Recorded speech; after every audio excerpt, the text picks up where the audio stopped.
ከግንዛቤ አንፃር ቢያንስ 3.5 ሚሊዮን በላይ ህብረተሰባችን ክፍል ጋር የተቋማችን አሰራር ደንብ መመሪያ እንደገናም ደግሞ ህዝቡ የደንብ መተላለፍ ጠል እንዲሆን ቆሻሻን መጣል ነውር እንዲሆን በካይ የሆኑ ፍሳሾችን በመልቀቅ ነውር እንዲሆን ከማድረግ አንፃር ህብረተሰባችን በጣም እንዲገነዘብ የግንዛቤ ስራችንን አጠንክረን ሄደን እነዚህ ግንዛቤዎቻችን የሚሰጡት በምንድን ናቸው?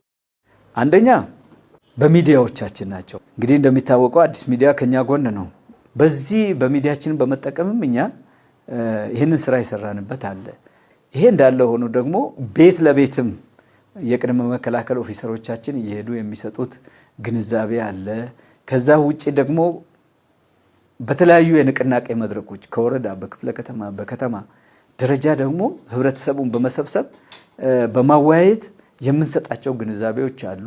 ይሄ አልፎ ደግሞ በሶሻል ሚዲያዎቻችንም ደግሞ ግንዛቤ የምንሰጥበት አሉ።